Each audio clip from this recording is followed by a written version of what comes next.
Hello নমস্কার, কেমন আছো তোমরা সবাই? চলে এসেছি নতুন একটা ব্লগ নিয়ে। আর আজকে আমরা যাচ্ছি মায়াপুর। তোমরা আগের ভিডিওতে দেখেছো যে চিনির অন্নপ্রাশনে গিয়ে আমরা কতটা মজা করেছি। তো ওদের বাড়ি থেকে বেরিয়ে আসার পর এই যে তাহিরপুর স্টেশন থেকেই আমরা যাব নদিয়া। তো তোমরা বুঝতেই পারছো আমরা কতটা এক্সাইটেড আছি, যেহেতু প্রথমবার যাচ্ছি আমি। তো আমার তো উত্তেজনা অন্যরকম।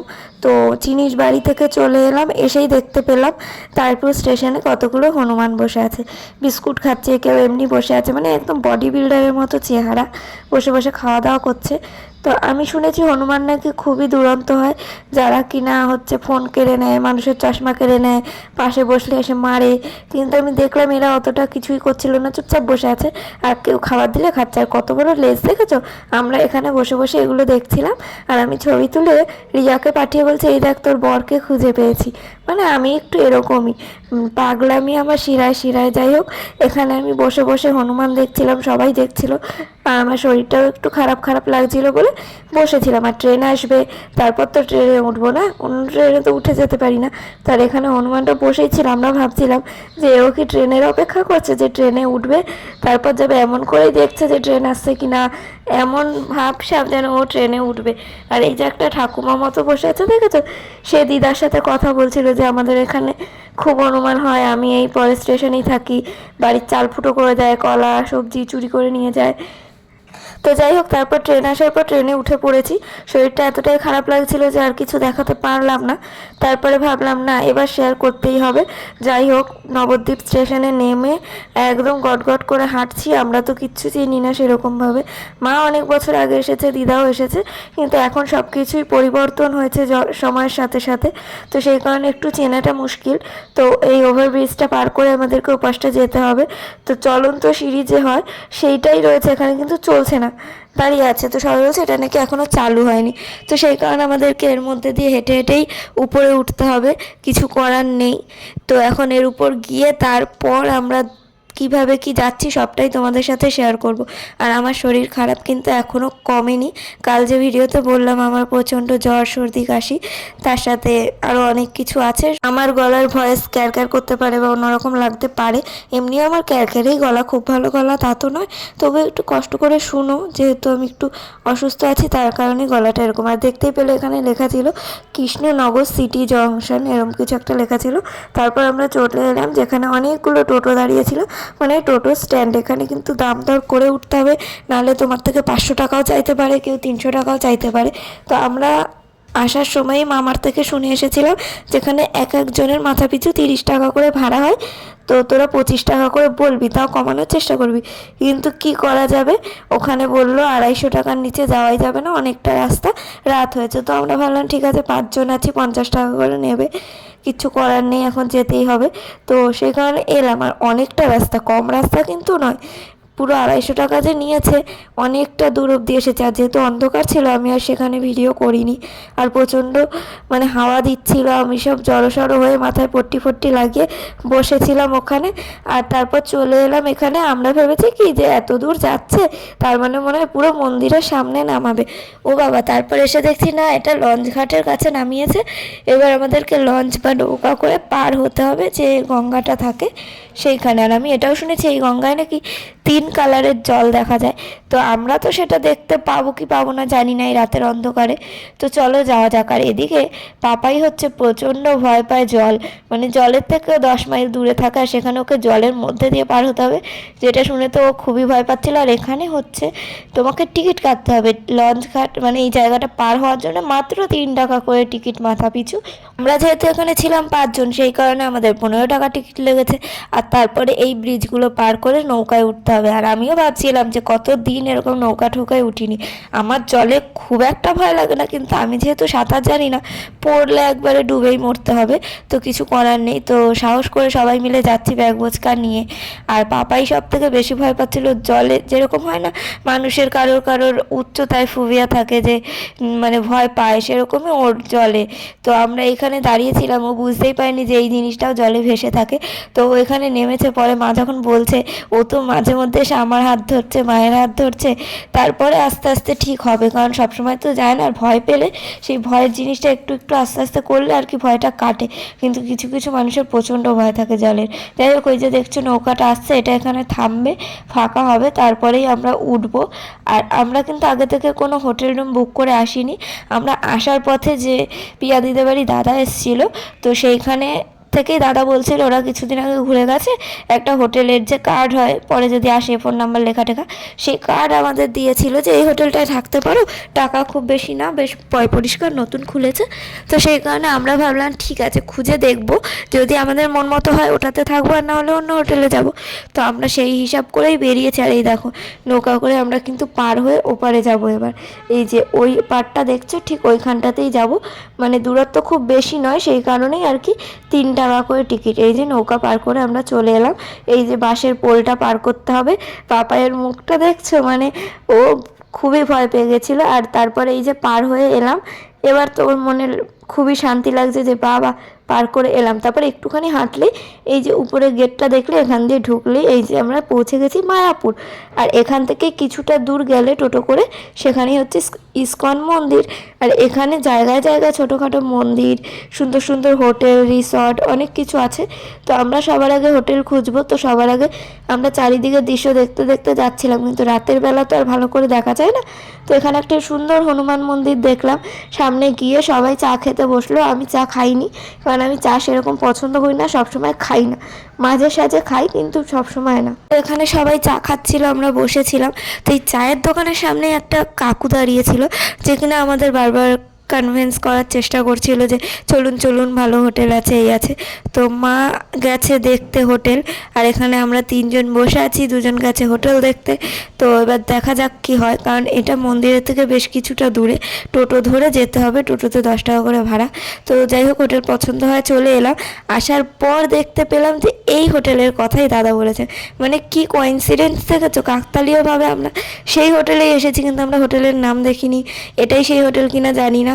তো পরে গিয়ে যখন আমরা কার্ড বার করে দেখালাম যে আমরা এই হোটেলটায় ওঠার কথা ভাবছিলাম, বলছি এটা তো আমাদেরই হোটেল। তো আপনাদের আত্মীয় এই কিছুদিন আগে এসে থেকে গেছে, তো তারা চিনতে পেরেছে কোথা থেকে এসেছে, সব বলতে পেরেছে। তো যাই হোক, আমি বাইরে এসে দেখিয়ে দিলাম, হোটেলের নাম হচ্ছে হোটেল ওম। আর এই হোটেলটা বেশি দিন না, 6-7 মাস হয়েছে তৈরি হয়েছে, এখনও ঝা চকচকে আছে। তো এখানে সব কাজবাজ করাতে হয়, মানে হোটেলে থাকতে গেলে আধার কার্ড দিয়ে ঠিক, আমরা সবারই আধার কার্ডের জেরক্স এনেছিলাম, মায়ের আধার কার্ডের রিয়েলটা মানে আসলটা সবসময় মায়ের কাছে থাকে। তো সেটাই এখানে দেখালো, মায়েরটা দেখালেই বললো হয়ে যাবে যে কোনো একজনেরটা। তো সেইখানে এইসব দেখে সই ঠই করে ঠিকানা সব কিছু লিখে নিল। আর এই দেখো মা আমার ব্যাগ থেকে পয়সা বার করছে, তার মানে এটা ভেবো না যে হোটেলের ভাড়া আমি দিচ্ছি। আমাদের এখানে হোটেলে 1700 টাকা নিয়েছিল। যেদিন পৌঁছেছি সেদিন সন্ধে মানে হয়ে গেছিলো, তো সেদিন রাতটা কাটাবো, আর তারপরের গোটা দিনটা কাটাবো, রাত কাটাবো। তারপরের দিন সকালবেলা মানে পরশু দিন সকালবেলা 9টা থেকে 9:30টার মধ্যে ঘর ছেড়ে দিতে হবে। তো সব করে ঠোরে আমরা হোটেল রুমের ভিতর ঢুকলাম, তার আগেই চাবি দিয়ে খুলে দিয়েছিলাম, আমরা ব্যাগ ট্যাগ রেখেছিলাম, আর একটা ছোট্ট সাবান দিয়েছে। আমি হোটেল রুমটা ভালো করে দেখাচ্ছি, এখানে গিজার রয়েছে, বাথরুমে শাওয়ার রয়েছে, 2-3টে কল রয়েছে, তো অনেক কিছু রয়েছে। আর এখানে কী কাণ্ড হয়েছে জানো তো, কলের যে অপশানটা কল খোলার, ওটা দিয়েই একদিকে ঘোরালে কল খোলে, একদিকে ঘোরালে শাওয়ার খোলে। তো দিদা ঢুকেছে, খুলতে পারছে না, চিপে দিয়েছে, আর শাওয়ার খুলে গেছে ভিজে, আর আমি আটকাতে গেছি, আমিও গেছি একটুখানি ভিজে। মানে কী কাণ্ড, এখানে সবাই শুয়ে রয়েছে, দেখো আমার দিদা নায়িকার মতো পোজ দিয়ে শুয়ে রয়েছে। এখানে সবাই একটু তৈরি হচ্ছে, মানে একটু রেস্টে নিয়ে বিছানা ঠিছানা গুছিয়ে বেরাবে সবাই মন্দির দর্শনের জন্য। আর যেহেতু হোটেল রুমের চাদর ঠাদর একটু অপরিষ্কার হয়, সেই কারণে তোমরা যেখানেই ঘুরতে যাও না কেন চেষ্টা করবে নিজেদের 2টো চাদর সঙ্গে করে নেওয়ার, একটা পাতার একটা গায়ে দেওয়ার। আর যেহেতু শীতকাল ছিল, ওরা আমাদের ব্ল্যাঙ্কেট দিয়েছিল। তো হোটেল রুম থেকে আমরা একটা জলের বোতলও কিনে নিলাম 2 লিটারে, যেহেতু জল তো লাগবেই, 5টা মানুষ থাকবো। তারপর আমরা বাইরে বেরিয়ে টোটো করে চলে যাচ্ছি এখন মন্দিরের সামনে।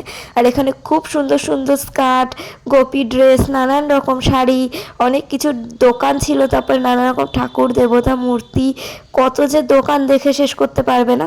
তো আমরা সবার আগে ভাবলাম যাই দেখি সন্ধ্যা আরতি দেখতে পারি কিনা, কিন্তু আমরা যেই টাইমে পৌঁছেছিলাম তার আগেই সন্ধ্যা আরতি হয়ে গেছিলো। এবার কি করা যাবে, সেদিন দেখতে পারিনি, তো আমরা ভাবলাম যে গিয়ে ভালো করে মন্দিরের আশপাশটা ঘুরে দেখি। এখন নতুন আর একটা মন্দির তৈরি হচ্ছে, এখানে জায়গায় জায়গায় অনেক মন্দির তৈরি হচ্ছে, এখানেও দেখো। আর আমার এই মন্দিরটা দেখে মনে হচ্ছিল বিদেশে বা আমেরিকা ইউএসএ এরকম কোনো জায়গায় এরকম একটা কিছু আছে নৌকা মতো। তো আমার মনে হচ্ছিলো সেই আদলেই মন্দিরটা তৈরি হচ্ছে। এখানে প্রচুর দোকান, আর এখানে আমি ভেবেছিলাম গিয়ে একটা গোপী ড্রেস জাতীয় কিছু কিনবো।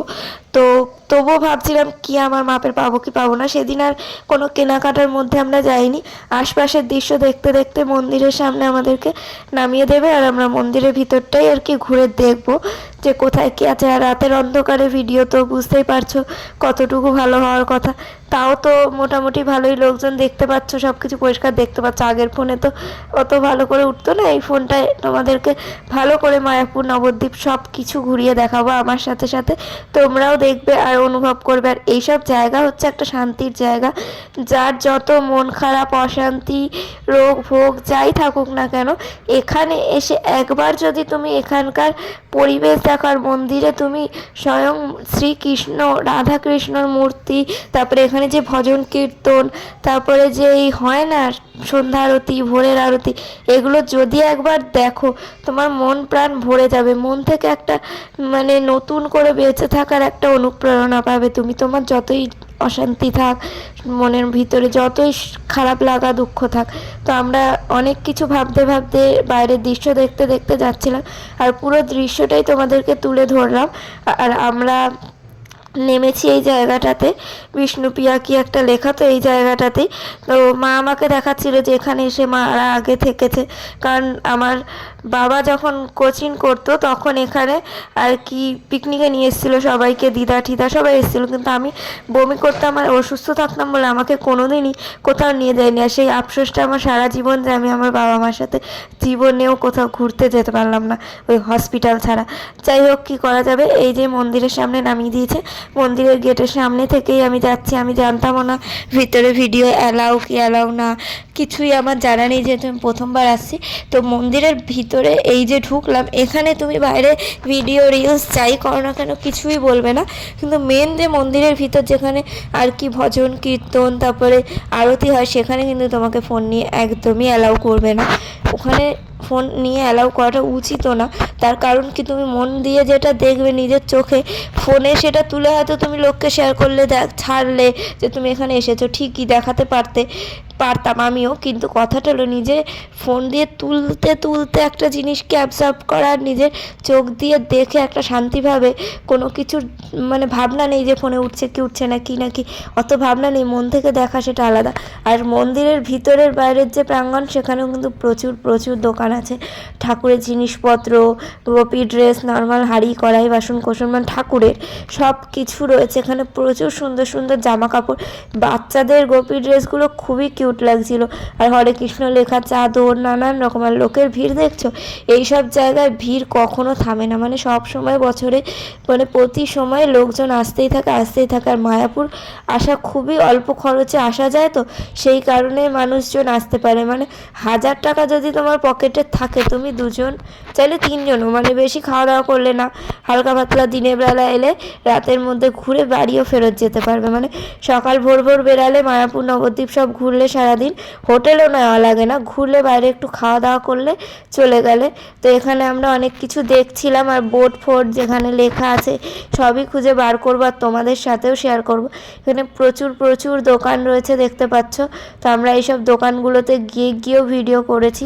আর আজকে যেহেতু রাতে এসেছিলাম, তো সেদিন তার বেশি কিছু ঘুরে দেখাতে পারবো না। তো তার পরের দিন আমরা অনেক জায়গায় ঘুরেছি, যেমন নবদ্বীপ, মায়াপুর, সব পার্টে পার্টে তোমাদের সাথে দেখাবো আর শেয়ার করব।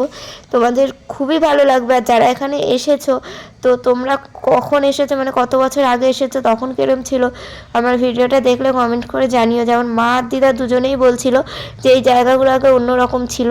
আর বাকি 3 জন আমরা তো কোনো দিনই এখানে আসিনি, আমরা খুব মজা করতে করতে ঘুরলাম প্রথম দিন। শরীর খারাপের মাঝেও আমি ওখানে যে ঘুরছিলাম, আমার এতটুকুও মনে হচ্ছিল না যে আর আমার শরীরে কোনো দুর্বলতা আছে, শরীর খারাপ আছে। আমাকে মাও পর্যন্ত বলছিল তোর জায়গায় থাকলে আমি এই সময় হাঁটতেই পারতাম না। যাই হোক, কিছু করার নেই। আর এখানে আমি ঘুরছি, আমার জানি না কোথাও ঘোরার কথা হলে আমার মনের জোর চলে আসে যে আমি ঘুরতে এসেছি যখন, আমি ভালো করে ঘুরবো আর আনন্দ করব। আর এই শ্রীকৃষ্ণের যে টেডি বিয়ারগুলো দেখছো, মানে টেডি নয়, মানে সব টয়গুলো দেখছে, এগুলো আমি আগের বছর রিয়ার কাছে বার্থডেতে চেয়েছিলাম।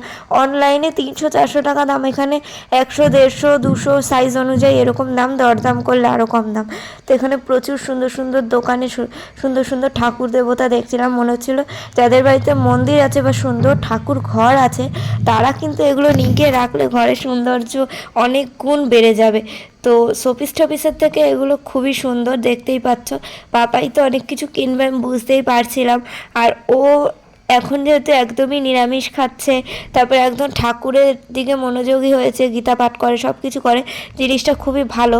মানে কাঠের মালা পর্যন্ত পরে, এখনও হয়তো ও কী যে নাম নেয় না, দীক্ষা নেয়, সেগুলো হয়তো নেয়নি, কিন্তু সব কিছু করছে। তো ও নতুন ঘরও তৈরি হচ্ছে, সব জিনিসপত্রও নেবে।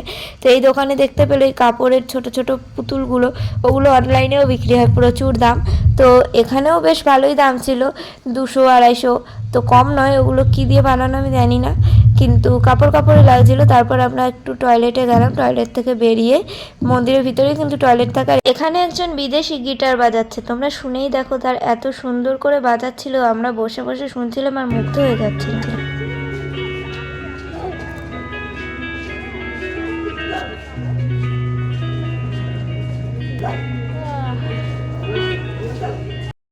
শুনে যেটা মনে হলো উনি কীর্তনেরই কোনো একটা টিউন ওখানে বাজাচ্ছিল।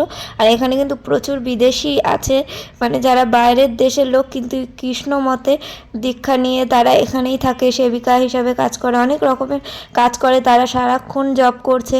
মানে বুঝতে পারছো তো, মানে সনাতন ধর্ম আর এই কৃষ্ণ, মানে শ্রীকৃষ্ণের যে লীলা আর তার যে এই একটা টান, সেটা শুধু আমাদের নয়, বিদেশিদেরও আছে। আর এটা একটা সত্যি কথা যে আমাদের ভারতীয়, মানে যারা হিন্দু, তাদের থেকেও আজকাল বিদেশি বা অন্য অন্য ধর্মের, মানে বিদেশি বাইরের দেশের লোকেরা বেশি ঠাকুর ভক্ত হচ্ছে, মানে আমাদের সনাতন ধর্মের প্রতি বেশি আকর্ষণ প্রকাশ করছে। তারা এখানে যেইভাবে কীর্তন করে, সেই কীর্তন শুনলে মন প্রাণ ভরে যায়, তারা আমাদের থেকে বেশি ভালো করে জানে। দেখো, এখানে আমরা খেতে এসেছি, আর আমরা এখানে ভেজ থালি নিয়েছিলাম, তার কারণ এখানে পাপাই নিরামিষ খায়। আর দ্বিতীয় কথা, একবার তুমি মন্দিরে ঘুরতে আসলে তোমার আর মাছ মাংস খেতে ইচ্ছা করবে না।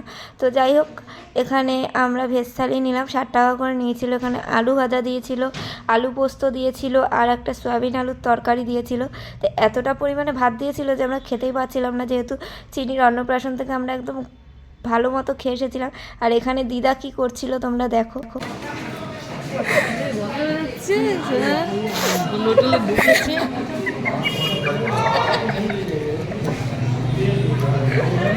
তুমি খাচ্ছ কেন?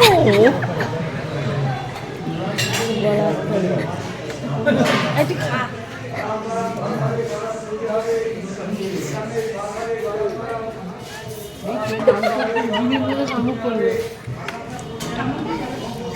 সবাই এখানে হাসছে কেন তোমরা এটাই ভাবছো, তার এরকম মুখ চোখ করতে কেন? আমার এখনও লিটারেলি খুব হাসি পাচ্ছে, আমি চোখ বন্ধ করে ভয়েস দিচ্ছি, দেখলেই হাসি পাচ্ছে। মানে এখানে দিদাকে যে খাবার দিয়েছে প্রত্যেকটাতে আলু, আর দিদা খালি বলছে খালি আলু আর আলু, খালি আলু আর আলু, খালি 14 বার এইটা বলছে আর খাচ্ছে। পেটে জায়গা নেই তবুও খাচ্ছে। মা বলছে তুমি আর খাচ্ছ কেন? হোটেলের খাবারে তো পরিমাণে অনেকটা দেয়, আর দিদা খেতে পারছে না, সবারই পেটে জায়গা নেই, আর দিদা ভাবছে নষ্ট করবো, তাই চেপে চেপে খাচ্ছে আর খালি বলছে খালি আলু আর আলু।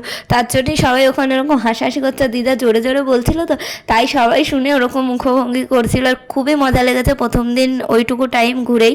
আর হোটেলে খাবার দাবার সবই ভালোই খেতে ছিল। আর এবার আমরা যাব বাড়ি, মানে হোটেলে ফিরে গেছি, ফিরে গিয়ে একটু রেস্ট নেবার, এই যে মন্দিরের টাইমিং সব তোমাদের সাথে শেয়ার করলাম। হোটেলে ফিরে এসে আমি তোমাদেরকে টাটা দিচ্ছি, যে আজকের ভিডিওটা এইটুকুই, দেখাচ্ছে পরের ভিডিওতে। ভিডিওটা ভালো লাগলে লাইক কমেন্ট শেয়ার সাবস্ক্রাইব করে দিও। সবাই সুস্থ থেকো, ভালো থেকো, আনন্দ থেকো। পরবর্তী পার্টগুলো খুবই তাড়াতাড়ি আসবে, অপেক্ষায় থেকো। আজকের মতো টাটা।